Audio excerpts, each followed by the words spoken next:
Hey there, my name is Jay, and in 2022 I thru hiked the Appalachian Trail starting January 28th and finishing August 20th. I did take a lot of time off in between, but that was the gist of it. So in the beginning, I had to account for much a different temperature than, say, late April. Because once it got past mid-April, the freezing point kind of disappeared. If you've seen my statistics video, you'll see the chart for the temperature, and you'll see it just got warmer until about April, and then it kind of stabilized. But in the beginning, I did have to have quite a bit of warm weather gear. And I'm going to go over everything I had and what I thought about them, and certain clothing items that I wound up just getting rid of because I didn't use them and I thought I would, but I didn't. And really, there wasn't that much change, but I'll go over everything here. One of the things I did bring with me that I initially did think I didn't need was a base layer. So I did bring a merino wool base layer with me. I think it's an Elementex. I got it at Cabela's, I believe. It's a lightweight, but it's still quite heavy. And I didn't wear it the first night in the shelter, although that was the coldest night on trail, and I was fine. But I did wear this for probably a good week or two after that, like straight, because it was cold all the time. And after the first night, it seemed like every morning I would wake up around 5 o'clock. I think once you start losing some fat, your body's not used to it, and it just gets colder in the morning, and it just kept waking up. So I wore these every night, and I'm really glad I brought them. They're a little heavier, but glad I brought them. So if you're thinking about base layer and maybe you're thinking of not bringing it, I'd recommend bringing it, at least for the first couple of weeks, at least until through start of March, and then think it over. After that, I don't think I wore it that often. Another item that I wore a lot in the beginning, but then I got rid of pretty quickly, are these guys. I wore them a lot, and I didn't really give them away. I gave them to Tina because I thought she might like them, although they're a little big on her. But these are basically little mittens that have the fingers cleared, and the thumb is closed, but that's fine. Some of these gloves have the thumb we could peel off, but that's fine. And the good thing about these is you can just cover up your fingers like this so your fingers stay warm. I wasn't sure exactly how warm these would be because they're knit, but they're actually incredibly warm, and even in 15, 20 degree Fahrenheit with winds, they kept my fingers nice and warm. And if you are using a smartphone to navigate, it's just so easy to do this and use your fingers. I find the gloves with the tips, they just wear out. And plus the gloves I wore, I didn't want to buy new gloves, and those tips didn't work at all anymore. But with this, just works out really well. And when you're done, tuck them away, and it's nice and warm. Looks a little goofy, and it's a little weird with the trekking poles, but works great. And these are only like $10. They do sell them at Menards, and Amazon has several varieties, but I love these gloves. And even after I gave them to Tina, I wish some mornings I did have them, because when you pack everything up and your fingers are just ice cold because everything's so cold in the morning and wet, it was nice to put these on and just have warm fingers for a good portion of the day. So I really like these, and I would definitely take these again next time I go winter hiking. Most of the clothing items that I put in my AT clothing video are pretty much the same, so I won't go too much into details. These I had the whole time. There are a lot of things. Bug net, I use that a lot. Rarely for mosquitoes, more for flies. And then I had just basically a shirt, just like a fabric shirt from Solomon. It has a polygiene treatment. Thought it worked really well. Polygiene fights odors. And the Dirty Girl gaiters worked well. Didn't get any holes in them on the PCT. I ripped mine to shreds, but oddly enough, these are fine. I think the micro spikes did it on the PCT. And fleece beanie, REI button-down shirt. They all work great, and this shirt is actually still perfect. No holes. I did have to sew one button back on, but no holes. Of my shorts, I had this black Brooks. I like the Brooks. And this is my backup shorts. I didn't wear it that often. Mostly in town when I was doing laundry, and it worked really well. And these are my original shorts I had on the PCT and the Arizona Trail. And quite literally on the Arizona Trail, I wore them nonstop. Once I was out of town, I was wearing them, and I didn't wear them until I wore them until I got into town to do laundry, because they acted as my underwear as well if I was wearing long pants, and they are worn out. Can you see some of that?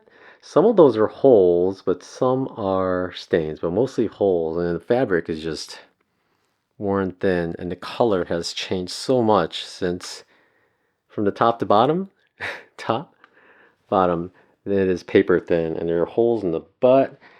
It's not doing well, so I'm gonna toss them because they've served their life. So, but right now these are actually amazing because they're so soft because they're so worn out. But shorts, of course, everyone's gonna bring shorts, so there's that.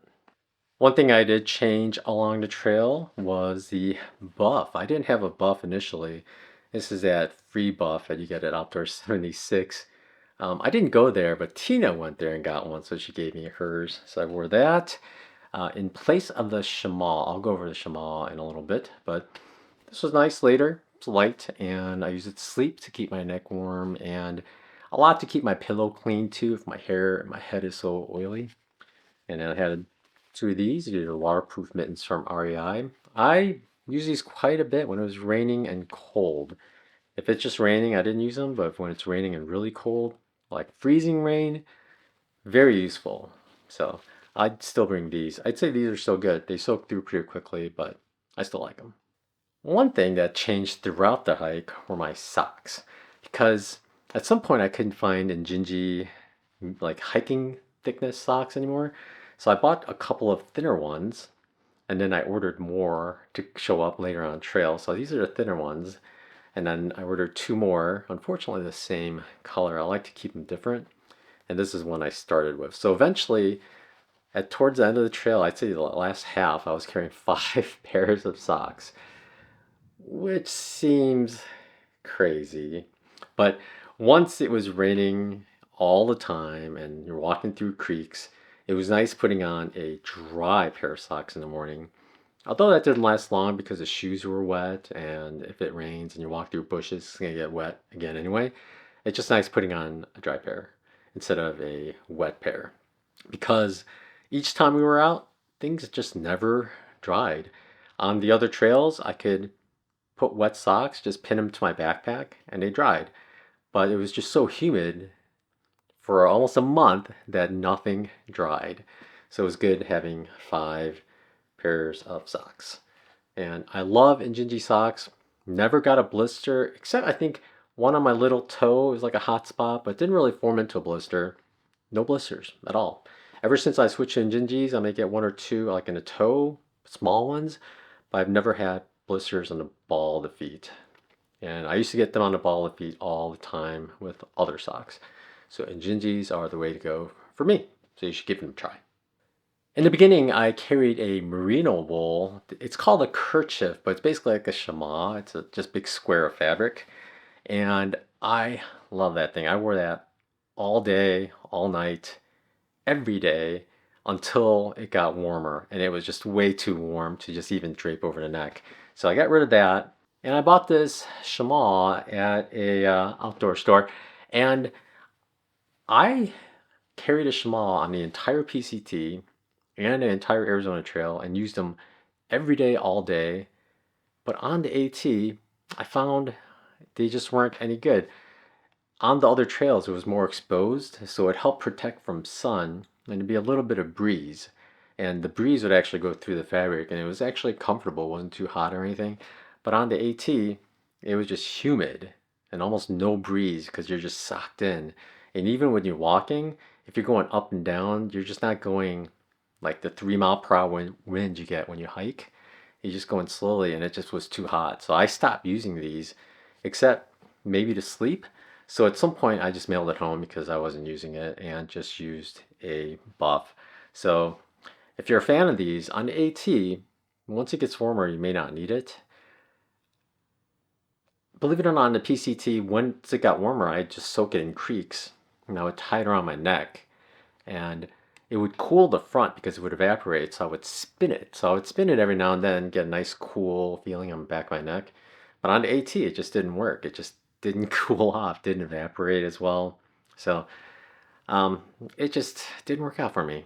Although I'm a huge chamois fan, it just didn't work out for me. So no more chamois on the warmer days on the AT. Of course, another item I had throughout the entire through hike was a puffy jacket. It's the Torrid Apex, and I love carrying it with me all the time. It is a little awkward. The original models had these tiny little wrist things, so if your hand's wet, it's hard to get them in and out. They don't stretch. It's horrible. I guess they fixed it with the new ones, but I loved it. I always carried it with me. My belief is my sleeping bag shouldn't be so warm that I just sleep in it.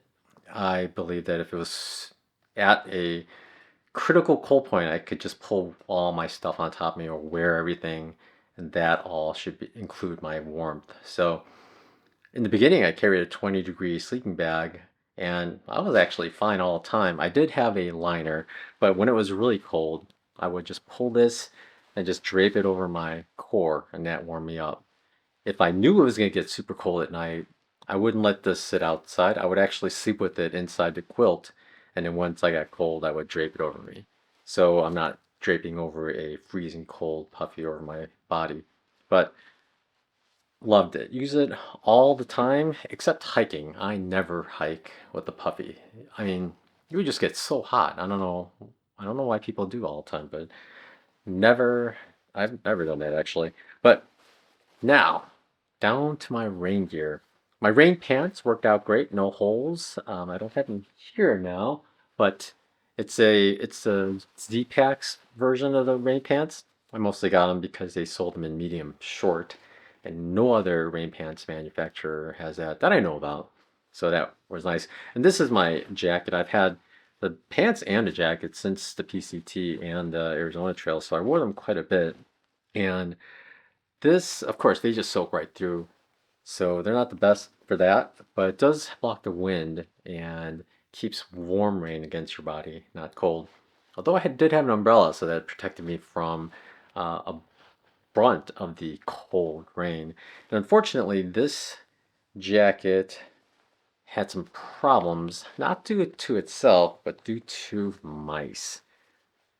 Most of the trail, I was actually pretty good with the mice. They didn't do much to my stuff. They didn't rip anything up. But I believe it was at the 501 shelter. I had my backpack hanging off a nail, like most people do, and like I've done many times. But I believe the mice climbed down and just chewed the jacket up anywhere where it was poking out through the mesh or at the mesh. They didn't chew up the mesh at all in the back of the backpack, but they ripped this guy up. I basically had to duct tape the whole right side. I knew I wasn't going to wear this jacket anymore after this through hike. It's done its purpose. So I didn't want to try patching it like really well or anything. I just cut up a big chunks of duct tape and lathered it on. Also, the arm had it. Fortunately, I had black duct tape, Gorilla Tape, I guess, and it was a black jacket, so it didn't show as well, just kind of shiny. But the inside, you can really tell they did a number as well. And I used a grocery bag to stick to the tape so the adhesive wouldn't stick to my clothes or something. But they really did a number on this jacket. That was almost to be expected though. I wasn't too mad. I mean, I didn't notice it till later, and really this jacket's gone through so many miles. It's okay. And it also even before the AT, it developed a permanent kind of smell. I don't know if I could soak it in something to get rid of it, but it's done its job. In fact, even before the mice, a lot of the parts are really worn through. So it's it's gonna go into trash now. I kept this all this time just to make a video about it, but it's definitely going to trash now. The pants I will keep though. They also do not smell nice, but they're still fully functional. There are no holes in it, so I keep them. And that's it for all my clothes and the changes I mentioned. The merino wool kerchief and the gloves by far were my favorite winter items. Oh yeah, I forgot one thing. I forgot to tell you about these guys. These are my waterproof socks. They are, I forgot what brand they are. I'll post them right here.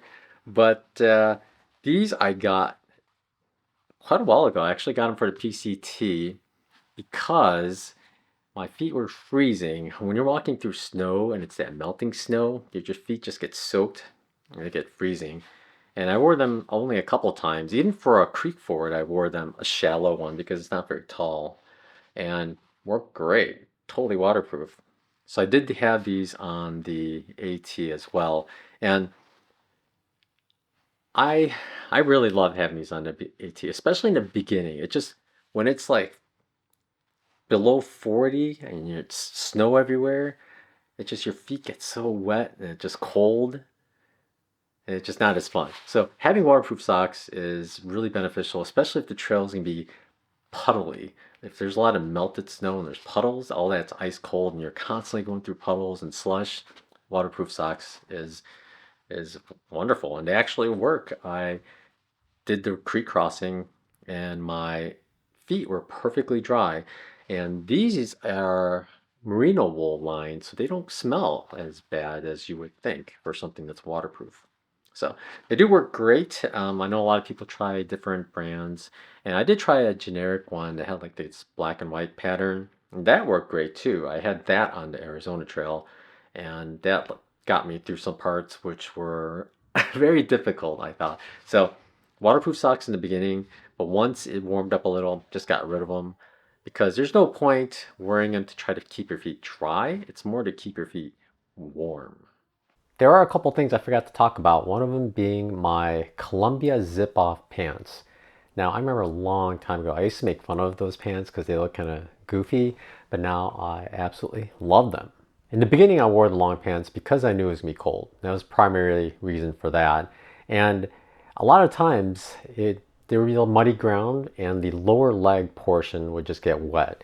So the lower portion of the zip-off parts, they would just get muddy. And there's really no way to avoid it unless you like pull your socks over them or something. And eventually you're just gonna get them dirty as well. But they got muddy. So when I went to bed, I would either, depending on the weather that I'm expecting for the night, usually I just take my pants off and sleep in my shorts because the running shorts I had were basically my underwear. So I would sleep in that. But if it was gonna be really cold, I would zip off the bottoms of the pants and then stash those aside and just keep the pants on. And that was enough to give me a little additional warmth, but still keep my quilt clean because the pants itself, they're pretty clean. It's just mostly the leg part. Sometimes the knee parts would get a little dirty because I developed a habit where I would just kneel on the ground to film things. Because when you kneel, your body's a lot more steady than if you're using muscles somehow, like squatting or something. But other than that, the legs were, the bottom parts were the only part that got really dirty. So it was nice to just take those off. There were other occasions like on the PCT as well, where I could just unzip it and kind of rinse them in a creek and then put them back on as well. I don't think I did that on the AT at all, but if they get dirty, that's a quick way to clean your pants without having to clean your entire pants. It's just the bottom part that got dirty. Overall, they did hold up really well. I stopped wearing them, I don't even know when. Probably once it gets about above 40, 45, I stopped wearing long pants. I like to wear shorts. And the long pants, the only bad part that I had, and in the long, and the pants, the only part that wore out really were the knees. Like I said, I developed the habit of kneeling to video and take pictures of things. So they got a little muddy, but they got a hole in it. I'm not quite sure if the hole came from kneeling all the time or I fell many times on the AT and it could have been one of those where I fell. So I don't know, but overall they held up fine and I don't know if I'll keep wearing them. I should stitch up the hole and then keep wearing them because other than that, they're still doing just fine. The other clothing item I totally forgot to talk about, which is probably the most asked about clothing item throughout the entire thru hike, was this guy here. It's the Melanzana fleece. And this I wore quite a lot. In fact, I never hike with the Puffy. So if it was really cold out, I would wear this under a rain jacket or this by itself. Usually if it was really windy, I would wear the rain jacket because it helps keep the heat in. But I really like layering up. So I'd have the base layer, I'd have my long sleeve shirt, and then I'd have this on. And all that clothing creates nice air bubble between the rain jacket on the outside.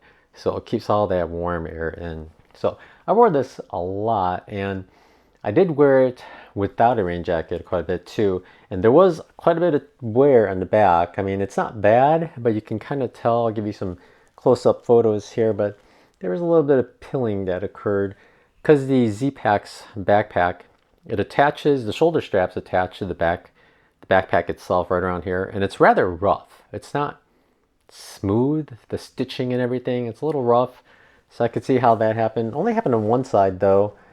This side not as much, but the left side more. Maybe it's because something with the camera weighing it down did it. But overall, the shoulders aren't worn from the shoulder straps being up there. Waist isn't worn from the waist strap or anything like that, and it held up really well. I just watched someone's gear video today, and he was saying his Melanzana develops an odor quite quickly and then retains it. But mine didn't smell the entire hike. But generally, I don't develop an odor generally. Usually just musty smell like sweat or dirt. On the PCT, it was mostly dirt because it's always blowing on you. But this didn't develop any smells that I was aware of. So overall, I thought it worked out really well. Now, again, this is a Melanzana from Leadville, Colorado. And it used to be like you run into the store as soon as they release some items and you can get them. But now they go by appointment, and it's extremely difficult to get one. But right now, there are tons of equivalent fleeces out there. So if you look around, there's a lot just like it using the same material. Maybe the stitching is different, but it provides the same layer of warmth for weight because the material is pretty much the same. So look around. Don't be dead set on getting a Melanzana if you really want one. There are other fleeces that are just as good. So shop around and you should be all right. But this I did send home pretty soon. I forget exactly where I sent it home, but at some point you just don't need all that warm weather gear. I sent it home long before trail days. And it's after trail days where everything kind of got warm steadily. So my Melanzana fleece, I actually have it here in Germany with me. I wear it every now and then here. It's my everyday fleece right now. Other than that, that's it for my clothes, everyone. Everything worked out great. The chamois thing surprised me that I found that it just didn't work for me on the AT. The Merino kerchief was wonderful. I love that thing. I would wear it anytime it's cold. It was so soft. And it's in my cargo box bag. I have a bag of clothes. Not in the cargo box now, it's in storage, but I will keep that as long as it lasts. And oddly enough, I wore that day and night, every minute for a couple of months, and there's no sign of wear on it. So worked out really well. That was one of my favorite gear. Gloves, as far as clothes, and then really, I didn't have that much clothes, so everything I liked. Because if I didn't like it, I would have gotten rid of it, right? So overall, pretty nice. And if you are through hiking the AT this year, I hope this gave you a hint of what you might come across if you're going to be vlogging, or as most people, you'll be using your phone to navigate a lot. I would recommend, unless you have new gloves with the sensors working, get the flip-up gloves. They're cheap, and once you're done with it, because they're so cheap, you could toss them in a hiker box, and maybe some Soba will take it as it gets colder for them. And then they're much warmer than I imagined, actually, and really enjoyed using them, especially when you have different camera gear too. It's just nice to be able to touch with your fingers. So if you have any questions about my clothes, feel free to comment below. We'll go over the other categories of gear later, but I'm not going to go into detail about them because most of the gear I did keep the same, but just some things changed. And if you want to see what gear I did take with me, the gear I made, video of the gears I made in the beginning of before the thru hike, it's all pretty much the same. Again, this is my first thru hike, so the clothes I picked out was basically clothes I knew I was going to wear. It wasn't clothes I just thought I was going to wear. I knew I was going to wear, so it's pretty much the same. So yeah, I guess clothing probably changes a lot more for someone who hasn't been on a thru hike and they start with things and they're trying it out. So yeah. All right, thanks for watching, everyone, and talk to you all later, and hope you catch my other videos. I'm going to go through a lot more in depth about my vlogging gear or camera gear, but But I'll make mine all separate because that's just not some people's cup of tea, right? So you don't need to watch that if you don't need to. All right, take care. Y'all have a good night.